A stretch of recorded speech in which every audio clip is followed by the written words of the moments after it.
नमस्कार, NauKeyNews.com में आपका स्वागत है। मैं हूं गिरिजेश वशिष्ठ। आज मैं बात करूंगा एक घोटाले की। अब घोटाला है कि नहीं पता नहीं, क्योंकि किसी चीज़ को घोटाला कहना आसान भी नहीं है।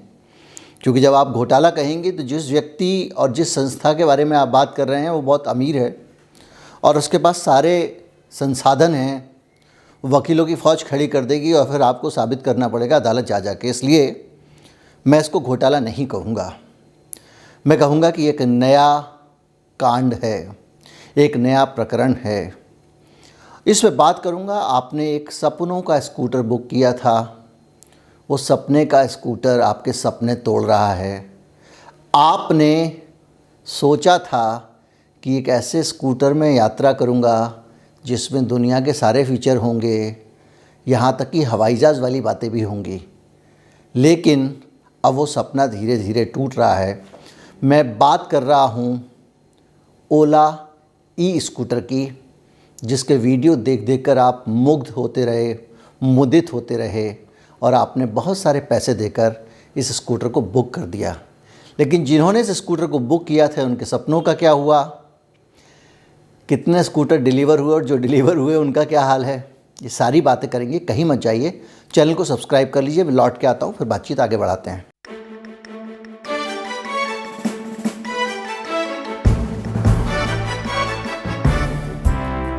फ्रीडम 251, स्वतंत्रता 251, एक मोबाइल फ़ोन लॉन्च हुआ था भारत में। सिर्फ 251 रुपये में मोबाइल फ़ोन था। इस मोबाइल फ़ोन की जो फ़ोटो मीडिया में आई थी उनमें इसके ऊपर एक तिरंगा झंडा चिपका हुआ था, राष्ट्रवाद से ओत प्रोत। ज़्यादातर लोग देशभक्ति के नाम पर धोखा भी दे देते हैं, इसलिए देशभक्ति प्रतीकात्मक नहीं होनी चाहिए। और प्रतीकात्मक देशभक्ति का नतीजा ये हुआ कि एक गोयल साहब थे, 30-35 साल का एक नौजवान रहा होगा। उसने चाइना की एक कंपनी से कांटेक्ट किया। उस चाइना की कंपनी के पास में कुछ हज़ार ऐसे मोबाइल फ़ोन थे जो आउटडेटेड हो चुके थे। मैं आपको बता दूं कि जो कचरा होता है, इलेक्ट्रॉनिक कचरा होता है, उसको ठिकाने लगाना सभी कंपनियों की बड़ी समस्या है, क्योंकि सारे देशों के अपने अपने पर्यावरण के नॉर्म्स हैं। तो जिस मोबाइल का सब कुछ आउटडेटेड हो चुका हो, जिसमें कैमरा 1.3 मेगापिक्सल का हो, कुछ हो, उसको आज कोई ख़रीदेगा तो है नहीं। तो उस कंपनी की समस्या ये है कि उनको ठिकाने कहाँ लगाए और वो आपको फ्री में देने को भी तैयार हो जाएगी। तो शून्य के दाम पे करीब करीब कुछ मोबाइल फ़ोन 10-15 हज़ार इस कंपनी ने इकट्ठे किए और इन मोबाइल फ़ोन्स को उसने लोगों को बुक करना शुरू कर दिया। बड़ा धमाकेदार लॉन्च हुआ ये कि ये प्रयोग जो था उसका, ये सुपर डुपर बम्पर हिट हो गया। लेकिन ये खटारा मोबाइल फ़ोन पुराने ज़माने के थे, उसके पास कुछ हज़ार, वो ख़त्म हो गए। लेकिन जो बुकिंग थी वो अंधाधुंध चलती जा रही थी और ऐसी हालत में उसको लालच आ गया और उसने और पैसे बुक किए और उसके बाद में वो मोबाइल फ़ोन दे नहीं पाया। और उसके बाद बहुत सारे घपले घोटाले हुए। सारी कहानियाँ आपको पता है। ये कहानी मैं आपको इसलिए सुना रहा हूँ कि अब जो ओला की बाइक आई है, ई बाइक आई है, उसको लेकर भी लोग इस कहानी को पोस्ट करने लग गए हैं। इस मोबाइल के पोस्टर ट्वीट करने लग गए हैं, जिससे ये पता लगता है कि लोग उस घोटाले से ओला के ई बाइक वाले घोटाले को जोड़ रहे हैं। हालांकि मैं ऐसा नहीं मानता हूं कि इस तरह के घोटाला दो एक जैसे मामले हैं, क्योंकि वो मामला एकदम अलग था और ये मामला एकदम अलग है। मैं आपको सिर्फ बता रहा हूं कि ओला ने दो तरह की बाइक लॉन्च की थी, S1 और S1 प्रो।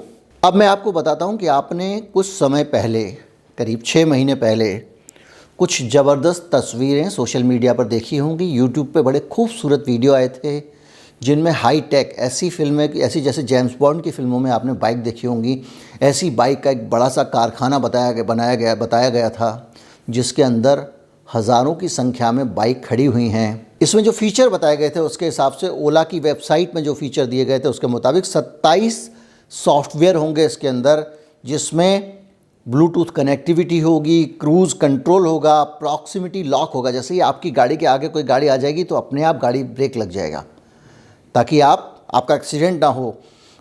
वॉइस कंट्रोल होगा, हिल होल्ड होगा, यानी ऊपर रपटेगी नहीं।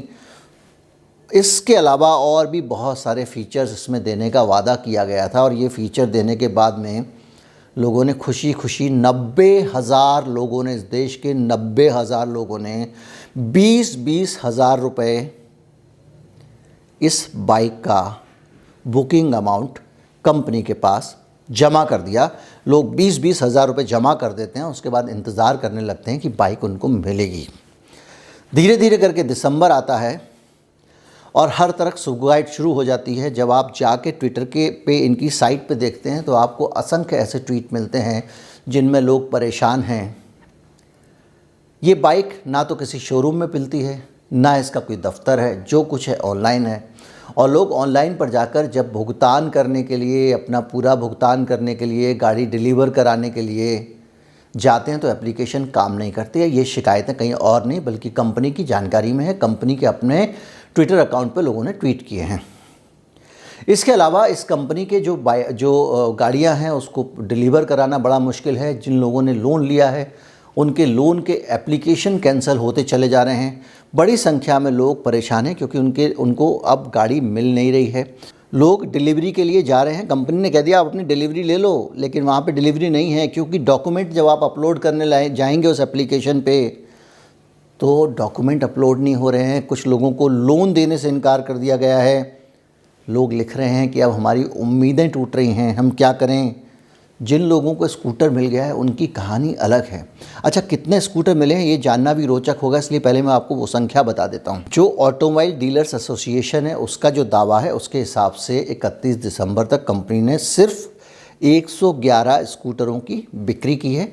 इसके अलावा स्कूटर लोगों को मिले ही नहीं हैं। एक कंपनी जिसको सितंबर में डिलीवरी दे देनी चाहिए थी, उसने इस साल की शुरुआत तक सिर्फ 111 लोगों को स्कूटर दिए हैं। और अब क्या हुआ है कि ये जो स्कूटर लोगों को दिए गए हैं इसको लेकर सड़क परिवहन मंत्रालय की अगर आप वेबसाइट पर जाकर जांच करेंगे तो जो डाटा है अभी हफ्ते भर पहले का, उसके हिसाब से जो 111 स्कूटर डिलीवर किए गए हैं उसमें से 60 स्कूटर कर्नाटक में दिए गए हैं, 25 तमिलनाडु में दिए गए हैं, महाराष्ट्र और राजस्थान में 51, 15 और 11 स्कूटर ओला ने दिए हैं। ये सिर्फ इतने से 111 स्कूटर की सप्लाई कंपनी ने की है। अब जिन लोगों को स्कूटर मिल गए उनकी शिकायतों की बात करूं, यानी कि इस स्कूटर की जो 111 स्कूटर कुल दिए हैं उसके अंदर शिकायतों का अंबार लग गया है, मतलब कुछ भी बना के दे दिया ऐसा प्रतीत होता है। एक व्यक्ति ने बताया कि मैंने स्कूटर ख़रीदा, स्कूटर ख़रीदने के बाद 24 घंटे के अंदर मैं कहीं गया हुआ था और जब लौट के नहीं आ पाया क्योंकि स्कूटर स्टार्ट ही नहीं हो रहा था, मुझे उसको टोचन करके लाना पड़ा, लाद कर लाना पड़ा, क्रेन पर रख कर लाना पड़ा। दूसरा व्यक्ति लिखता है कि मेरा स्कूटर मैंने अभी 200 किलोमीटर भी नहीं चलाया है, इसका फर्मवेयर धोखा दे रहा है, ये रिबूट करता जा रहा है, बार बार रिबूट कर रहा है स्कूटर, सुनने वाला कोई नहीं है। तीसरा व्यक्ति YouTube पर वीडियो बना के डालता है और वो लिखता है कि भाई साहब आपका जो स्कूटर है उसको लेकर मैं बड़ा परेशान हूँ, इसकी बॉडी में तरह तरह के क्रैक्स आ रहे हैं, क्रैक्स चटक रही है कई जगह से। जो डीलरशिप वाला तो है ही नहीं इनका, लेकिन जो सर्विस सेंटर था वहाँ पे गए हैं तो सर्विस सेंटर वाले ने 2 टका जवाब दिया कि जो फाइबर की बॉडी है वो ऐसे ही चटकती है, इसमें नॉर्मल है, इसमें कोई बड़ी बात नहीं है, आप चले जाइए। एक तीसरे व्यक्ति ने बताया कि जहाँ जहाँ जोड़ लगे हैं स्कूटर में वो सब जगह खुल रहे हैं। चौथे व्यक्ति ने बताया कि जो एक हैंडल नुमा पीछे एक एल्यूमिनियम की एक रिंग जैसी लगी होती है जिसको पकड़ के आप स्कूटर को स्टैंड पर चढ़ाते हैं या उतारते हैं, वो रिंग उखड़ के हाथ में आ रही है। चौथे व्यक्ति ने बताया कि जो स्कूटर की रिंग है वो इतनी ख़राब तरह से फिट है कि वो खुद ही स्कूटर को स्क्रैच डाल रही है, सीट कवर को फाड़ रही है, कई जगह से नुकसान पहुंचा रही है। पांचवें व्यक्ति ने बताया कि साहब आपके स्कूटर में जो आगे वाला हैंडल वाला हिस्सा होता है और उसके और बॉडी के बीच में दरार आ गई है। ये सारी की सारी ऐसी चीज़ें हैं जो स्कूटर की बिल्ड क्वालिटी के बारे में आपको बताती हैं कि आप बहुत उत्साहित होकर स्कूटर ख़रीदने गए थे और जो स्कूटर लोगों को मिल रहा है उसकी हालत क्या है। इसके अलावा जो S1 मॉडल था वो सस्ता था, एक और ऊपर वाला मॉडल शायद S1 प्रो था। उस मॉडल में कंपनी के जो CEO हैं वो ट्वीट करते हैं कि हम लोगों को अब उस मॉडल में अपग्रेड करेंगे, यानी कि जिन्होंने सस्ता वाला मॉडल बुक किया था इस स्कूटर का था उनको वो भी नहीं मिलने वाला है। और जब ये चल रहा है तो उसके बीच में बहुत सारे दावे जो कंपनी ने किए थे उनकी भी पोल खुल रही है। इसके अकाउंट में आप जाके देखेंगे कि कंपनी दावा कर रही थी कि ये चार्जिंग का टाइम है इसका, ये इतने घंटे होगा, ये आधे समय भी चार्ज नहीं हो रही है। कंपनी के ट्विटर अकाउंट पे लोगों ने लिखा है कि हमारी गाड़ी, उसकी स्पीड आपने बताया था कि इतने घंटे चलेगी चार्जिंग के बाद में, उतने घंटे नहीं चल रही है। कोई बता रहा है कि इसका पिकअप आपने जो दावा किया था उतना पिकअप तो है ही नहीं। ये वो चीज़ें हैं जो रियल टाइम, रियल कंप्लेंट्स और इनके अपने ट्विटर अकाउंट पे रियल आ रही हैं और इनमें से किसी को भी एड्रेस करने की हालत में कंपनी नहीं है। 111 गाड़ियों की डिलीवरी में ये हालत है। इसके अलावा जो पब्लिक फोरम्स होते हैं वो भी भरे पड़े हुए हैं इस कंपनी के नाम पे। लोग परेशान हैं, लोगों की उम्मीदें टूट रही हैं। एक व्यक्ति लिखते हैं कि 20,499 रुपये पे करके मैंने बुकिंग कैंसिल की है क्योंकि मुझे पता था कि मैं मारा जाऊंगा, कोई फ़ायदा नहीं है। दूसरे लिख रहे हैं कि 90,000 गाड़ियाँ 20,000 की रेट से बुक करके लोग निकल गए हैं, जेब माल में आ गया है, माल जेब में आ गया है और अब ये जो कंपनी है ये चुनावी चंदा दे देगी और निकल जाएगी। लेकिन मैं इसको दूसरे तरीके से देखना चाहता हूँ। मैं इसको इस तरीके से देखना चाहता हूँ कि ये कैसी लूट की छूट है, ये बड़ा सवाल है। इस देश में किसी आदमी को अगर आप कुछ बनाने बेचने का लाइसेंस देते हैं तो पूंजीवाद के नाम पे सिर्फ आप बिजनेस कर रहे हो इसलिए आपको पूरी छूट है, जो चाहो आप धंधा कर लो। बार बार 251 के मोबाइल में भी यही हुआ था कि बगैर किसी तरह की जांच किए आपने उसको इतना बड़ा ब्रांड लॉन्च करने की इजाज़त दे दी। अब कोई इसमें जांच पड़ताल करता है तो आप उसको नाम देते हो कि लाइसेंस राज, इंस्पेक्टर राज। लेकिन ऐसी खुली छूट देने से तो नुकसान ये है ना कि लोग लूट रहे हैं। आपने एक आदमी अगर प्लांट लगा रहा है इतने बड़े स्तर पर, देश के लोगों को माल बेचने के लिए बुकिंग कर रहा है, उनसे एडवांस पैसे ले रहा है, क्या ये इस देश की सरकार की जिम्मेदारी नहीं है कि वो ये चेक करे कि इस देश के जो नागरिक हैं उनको ये प्रोडक्ट देने में सक्षम होगा कि नहीं होगा, इसकी टेक्निकल एक्सपर्टीज़ है या नहीं है। कल के दिन मैं एक विज्ञापन निकाल दूँ अखबार में और मैं ये कहने लगूँ कि मैं आपको 5,000 रुपये में हवाई जहाज़ दूँगा, तो क्या सरकार मुझे रोकेगी नहीं? ये खुली छूट है कि जो भी व्यक्ति आए, जो भी दावा करे, जो भी चाहे, जो भी बेचे और बेच के निकल जाए, कोई रोकेगा नहीं।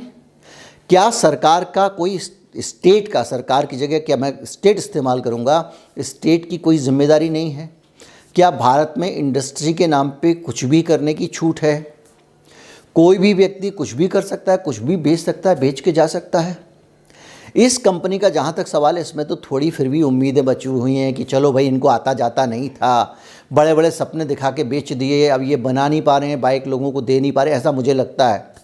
और जब दे नहीं पा रहे हैं तो क्या किया जाए, अब वो धीरे धीरे हो जाएगा। 2-4 महीने तो हो चुका है लेट काफ़ी। सितंबर में देना था, सितंबर, अक्टूबर, नवंबर, दिसंबर, जनवरी चल रही है, जनवरी भी ख़त्म हो गई है, तो 5 महीने हो गए, तो चलो हो सकता है बाद में दे दें। इनकी दिक्कतें देखिए, जितने ये सॉफ्टवेयर इन्होंने कहा था क्रूज़ कंट्रोल नहीं है गाड़ी में, ब्लूटूथ कनेक्टिविटी नहीं है गाड़ी में, लोग लगातार ट्वीट कर रहे हैं, कह रहे हैं भाई साहब ब्लूटूथ कनेक्टिविटी चाहिए, पेड होगी, ये कंपनी कह रही है। अब आप जो भी सॉफ्टवेयर मांगेंगे सबका पैसा देना पड़ेगा, इसलिए अभी तो ये पहले तो कहा ये होगा वो होगा, विज्ञापन देखें आप सपना देख के पागल हो जाएंगे, वाह ये तो हम नेक्स्ट लेवल की गाड़ी है, तो जेम्स बॉन्ड टाइप की गाड़ी है। लेकिन अब बात आ रही है तो ये स्थिति है। और जब ये सब होता है, इतनी नाकाबिल कंपनियां इतने बड़े स्तर पर जनता का पैसा जब इकट्ठा करती हैं, तो सरकार की कतई जिम्मेदारी जनता के प्रति नहीं है, सिर्फ इंडस्ट्री के प्रति जिम्मेदारी है। जनता लुटती है तो चलेगा, इंडस्ट्री के पास जाना चाहिए। ये अपने आप में सोचने का सवाल है। और ये सवाल सोचने का इसलिए भी है कि इस भारत में हम लोग अपनी सरकारों पे ज़रूरत से ज़्यादा भरोसा करते हैं। शायद इसकी वजह यह है कि इतिहास में हमको अभी तक ऐसी सरकारें मिली हैं जिन पे हम भरोसा कर सकते थे। लेकिन अगर सरकारें में बैठे हुए लोग, सरकार में बैठे हुए सत्ता संस्थान चला रहे लोग अगर ख़राब नीयत वाले, बेईमान, बुरे और तानाशाह आ जाएंगे तो क्या कोई इस मुल्क को बचा पाएगा? क्या ये लूट खसोट एक हमारी नियति बन गई है? क्या इस देश के लोगों के साथ में जो मर्जी जो चाहे करके चला जाएगा? अंबानी साहब ने कहा कि फ्री में मोबाइल देंगे, फ्री में आपको इंटरनेट देंगे, फ्री देते देते फिर कहा कि लाइफ टाइम फ्री देंगे, फिर अचानक पैसे लगाने शुरू कर दिए, फिर पैसे बढ़ाने शुरू कर दिए। कुछ भी करो, कुछ भी करो और पैसा बनाओ, लूटो, खाओ, तुम अमीर हो, तुम्हारे सारे गुनाह माफ़ हैं, क्योंकि तुम इस देश की सरकार की प्राथमिकता में हो, आम आदमी प्राथमिकता में नहीं है। और यही वजह है कि जो श्रम कानून बनाए जाते हैं उनमें बदलाव कर दिया जाता है। उत्तर प्रदेश में योगी आदित्यनाथ जी ने चुनाव का समय भूलना नहीं चाहिए ये चीज़, एक अध्यादेश जारी किया और उस अध्यादेश को जारी करके कोरोना काल में सारे जो काम करने वाले कर्मचारी थे उनके अधिकार छीन लिए। अब वो जो है वो मुकदमा नहीं कर सकते, ये नहीं कर सकते, वो नहीं कर सकते। काम के घंटे बढ़ाने की बात कर रही है सरकार, और ये सारी 12-12 घंटे काम कराया जा सकता है अब आपसे, इसको लीगलाइज़ किया जा रहा है। और ये सारी चीज़ें होती जाती हैं, कहीं से कोई आवाज़ नहीं उठती है। जो आवाज़ उठाने वाली ट्रेड यूनियंस होती थी उसमें आधे के आधे भाग गए, कुछ आधे लोग जो है ट्रेड यूनियन सरकार ने बंद करा दी, और कुछ उसमें भ्रष्ट लोग भी थे जिन्होंने ब्लैकमेलिंग का धंधा बना रखा था, और धीरे धीरे करके अब लूटने को छोड़ दिया गया है। मैं अपनी गाड़ी में नंबर प्लेट बनवाने के लिए गया हुआ था, जो सरकार की एक अलग भड़ती है। आप नंबर प्लेट अपनी लगाएंगे, पैसा लेंगे 700 रुपया, और आपको आपकी नंबर प्लेट लगानी पड़ेगी। नहीं लगाएंगे तो हमको चालान भुगतना पड़ेगा। भाई हमारी अच्छी खासी नंबर प्लेट पर रजिस्ट्रेशन नंबर दिख रहा है। हाई सिक्योरिटी के नाम पे हालत ये है कि नंबर प्लेट जिस प्लेट पे आप कसते हो उस प्लेट को आप नट बोल्ट से खोल सकते हो। तो काय की हाई सिक्योरिटी है? सिर्फ और सिर्फ पैसे वसूलना, पैसे बनाना। और मैं नंबर प्लेट जब लगवाने गया हुआ था तो वहाँ पर जो कर्मचारी नंबर प्लेट लगाने वाला था, पता चला कि साहब दिल्ली सरकार ने लॉकडाउन लगा दिया है, दुकान 15 दिन से बंद थी, तो उतने 15 दिन की शोरूम की, कार शोरूम की बात कर रहा हूँ, कर्मचारियों को वेतन नहीं मिलेगा।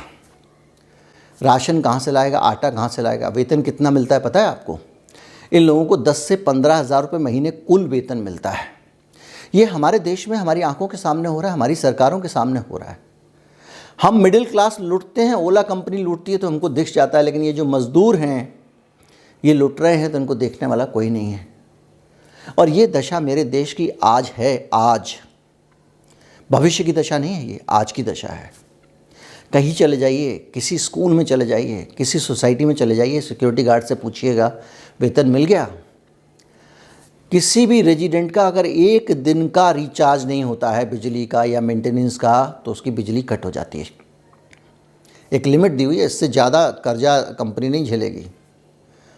और उसी सोसाइटी में जो सिक्योरिटी गार्ड खड़ा है उसको 2-2 महीने वेतन नहीं मिलता है। 10-15 हज़ार रुपये लेने वाला सिक्योरिटी गार्ड। बेहद दुर्भाग्यपूर्ण स्थिति है, और इस पर कोई बात करने वाला नहीं है, कोई समझने वाला नहीं है, और किसी को इसकी परवाह भी नहीं है, क्योंकि आप विज्ञापनों से संचालित होते हैं। आपकी खोपड़ी विज्ञापनों से चल जाती है, सोशल मीडिया के पोस्ट से चल जाती है। आप एक विज्ञापन संचालित भेड़ हैं, जाके वोट दे आते हैं, उसका नतीजा ये होता है। मेरा मानना यह है कि जो कंपनी जिसकी काबिलियत ही नहीं थी कि वो इतने बड़े प्रोजेक्ट पे काम कर सके, उसको बुकिंग करने की अनुमति किसने दी? क्या अनुभव था ओला का ई बाइक बनाने का? इससे पहले ओला ने ई बाइक बनाने के लिए किस से ऑथराइजेशन लिया था? दुनिया में कौन सी अथॉरिटी थी, कौन से वो एक्सपर्ट थे जिनको ओला ने अपने साथ जोड़ा था, जिनके आधार पर कहा जा सके कि वो बाइक बना लेगी? ये ठीक वैसे ही हुआ है जैसे अनिल अंबानी को रफ़ाइल की देखरेख का ठेका दे दिया गया। अनिल अंबानी एक केवल हस्ताक्षर है, वो रफ़ाइल बनाने वाली कंपनी अपना करेगी जो करना है, लेकिन यहाँ रफ़ाइल नहीं देखरेख करनी थी। यहाँ पे तो कोई कंपनी भी नहीं है पीछे से एक्सपर्ट। अब हालत ये है कि इस कंपनी के सपने देखिए, यहाँ स्कूटर दे रहे हो टुटही, और लोगों को कह रहे हो कि अब कार लेके आएंगे हम, इलेक्ट्रिक कार।